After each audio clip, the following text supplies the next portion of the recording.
We all have our own favorite animes, our own favorite stories that we enjoy even decades later. For some people it's a shonen, for some people it's a slice of life. They are usually based around one theme that the story follows. Demon Slayer is an anime about slaying demons trying to take revenge on Michael Jackson. K-On! Is an anime about cute girls doing cute things. But what if I tell you about an anime that doesn't really fit into any category, that has such a unique type of writing that it makes you think about it for the rest of the day? Wonder Egg Priority is one of the most popular animes airing right now, yet no one heard about it before the start of the season. It's an original anime that blew everyone away with how beautiful, yet how reckless it is, and it might be a huge inspiration to other writers to talk about heavy themes openly, such as Wonder Egg does. It covers a story of 4 girls mainly focusing on Ooto. From an outside perspective, it's just a story that covers 4 girls becoming friends and understanding each other's problem, trying to solve it together, which is not wrong. Actually, it's pretty much spot on. It all starts with our main character, Ooto, wandering on the streets, finding a bug that convinced her to get a Wonder Egg for free from him, even though she didn't know what it was. At the start, the anime plays a lot to make the outside as bright, as colorful as possible, adding a ton of fantasy features to it, trying to hide all the dark elements behind it. After Ai gets the first egg for free, she doesn't really know what to do with it. She's curious about it, which leads to her sneaking out at night, not realizing that she already fell asleep until she finds herself inside her school, her biggest fear at that time. While walking through it, the show foreshadows her regret that she didn't help her friend, that she wasn't there for her, which led to her suicide. After running away from it once again, the voice that convinced her to buy the egg now convinced her to crack it, forcing it out, but I broke it, which grew into a girl. I didn't really understood anything, which led to them getting separated from each other, but not for that long, since the anime decided to take its light-hearted dark turn by one of these creatures throwing an axe into the girl's arm. They ran away, but all these Sino evils kept following them. They were able to get into a safe spot for a short time, where she explained that while this is only a dream world for Ai, it's real for her. Those Sino evils only follow her and not Ai, so she doesn't have to do anything. After them separating again, Ai starts wandering around, where she finds a statue that leads to a flashback of her only friend's dead body. As she breaks down in front of the statue, we got to know a bit more about her friendship between Koito. She tried to get to know Ai better, but Ai doesn't really wanted to talk with her. Koito kept asking questions, so Ai just ran away in the middle of a rain. Koito didn't give up, and after a while, Ai opened up to her. Back to the current time, I knew that the statue was Koito. As all these memories came back, she realized that she can't let this happen again. She can't let the girl from the dream world die. Quite unexpectedly, but she figured it out midair, that in this dream world she's not just a normal human. Using her powers, she destroyed the quote-unquote enemy, which freed this girl from the dream world. After this, that certain voice explained to her that if she keeps protecting others in this dream world, her friend will come back. At least that's what I assumed, and not what the voice said. This obviously led to her buying more eggs, similar to the other girls. Now, we know what happened in the first episode, we understand why she keeps buying eggs, but we didn't really understood anything about her. 小糸ちゃん、なんで死んだりしたのか、本当にわからないから。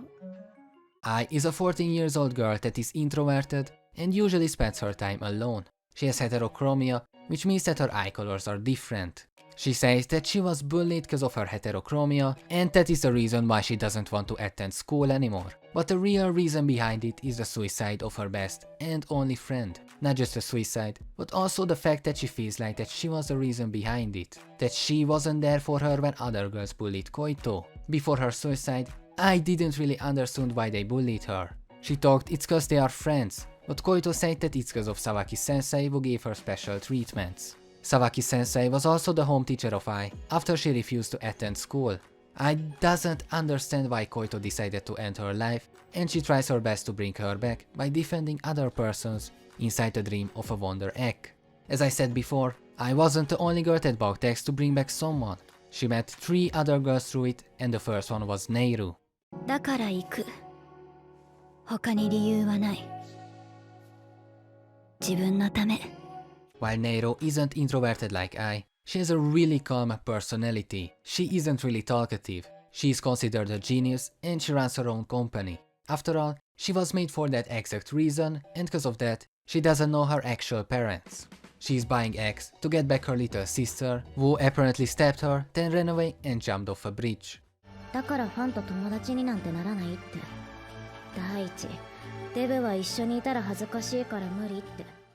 She's exactly the opposite of Neiro and I, an extroverted person that is always really cheerful, talkative, and even greedy. Her home life is really complicated and just a complete mess. Her mother is alcoholic, while she has no clue who her father is. She tried to find out and her mother promised her that she would tell her, but she actually had no idea either.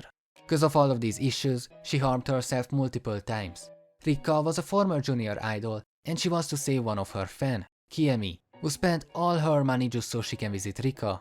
Rika thought that she is a rich fan, but one day she saw Kiemi shoplifting. She didn't want her to continue that, so she lied to Kiemi and said that she's too embarrassed to be seen with someone as fat as her. Because of that, Kiemi starved to death, and now Rika wants to get her back through the Wonder Egg. はるかは女の子として私を見てくれたんだ。 She's a tall girl that is really popular among other girls, cause she gets mistaken as a boy. The person she wants to save is Haruka, a girl that also liked Momoe, but unlike others, she's seen her as a girl. Circumstances got a bit complicated around them when she suddenly took her clothes off in front of her. Momoe got scared, so she pushed her away, which led to Haruka getting the wrong idea and ending her life because of it. While we knew the motive of the girls, it was hard to understand how this dream world worked. It's a world that only people were able to enter that broke a Wonder Egg. The world that it creates is heavily influenced by their mental landscape, which is the reason why Ai's first dream world was inside a school. Under certain conditions, like falling asleep at the same time, they are able to share a world with other people, which is controlled by whoever's feelings are stronger.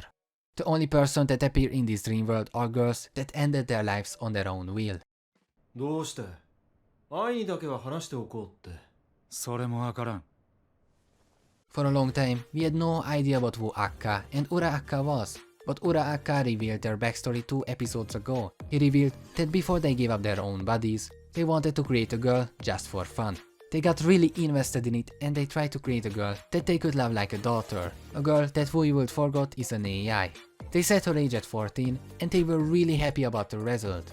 So happy that they even forgot that Frill was an AI. One day they met a girl that they got along with quite well. Even though Ura-Acca wasn't quite sure about it, he said that probably both of them liked her.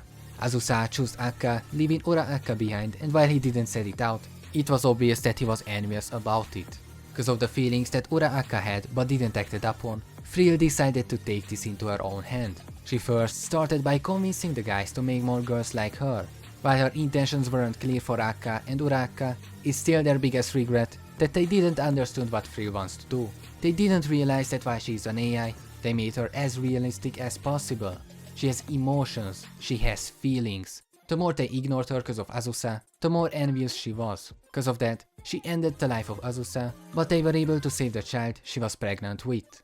Acca locked Frill away after everything that happened, and he lost every hope in life. At least until he realized that his child was still alive. Luckily for them, Himari's presence saved both of them from ending their own life.